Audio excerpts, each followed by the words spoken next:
हाय viewers, एक नई video के साथ आपके सामने हाजिर हैं। उम्मीद है आप सब खैरियत से होंगे। इस वीडियो के अंदर हम FCH8 के थ्रू एक पेमेंट रिवर्स करेंगे।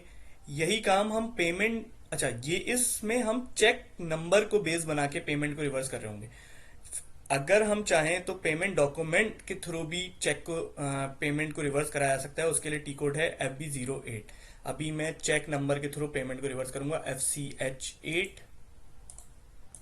FCH8 पहले मैं चेक रजिस्टर ओपन कर लेता हूँ। यहाँ पे ये देखें, चेक रजिस्टर मैं देखता हूँ कि 202002 पे मेरी एक पेमेंट डॉक्यूमेंट है और इस पेमेंट के अगेंस्ट पे 12345 ये अमाउंट है इसकी। सेम इसी तरह मैं यहाँ पे मैं वेंडर का लेजर खोल लेता हूँ पहले। FBL1N, ये मैंने वेंडर सेलेक्ट करके देखें ओपन आइटम पे क्लिक करता हूँ। मैं पहले 12345 देख लेता हूँ, यहाँ कोई भी 12345 नहीं है और ये मेरे पास क्लियर आइटम में 12345 शो हो रहा होगा। ये देखें 12345, ठीक है। अब मैं इस पेमेंट को रिवर्स करता हूँ।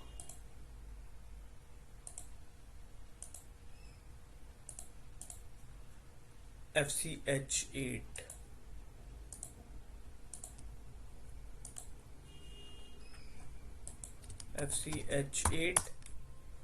यहाँ पे मैं चेक नंबर दे देता हूँ 2002।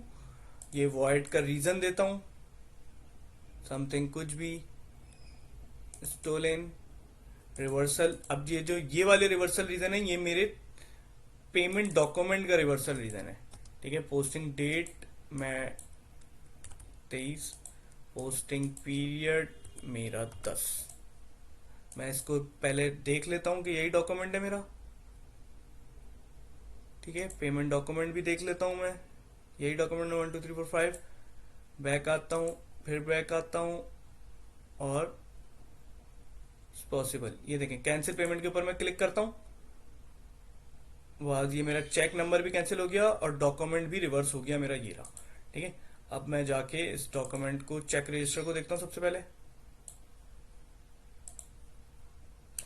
2002 चेक मेरा रिवर्स हुआ है। ये देखें वॉइड बाय रीजन भी यहाँ पर आ गया स्टोलन। अब मैं वेंडर लाइन आइटम को देख लेता हूँ। क्लियर लाइन आइटम में ये देखें 12345, सॉरी ओपन लाइन आइटम में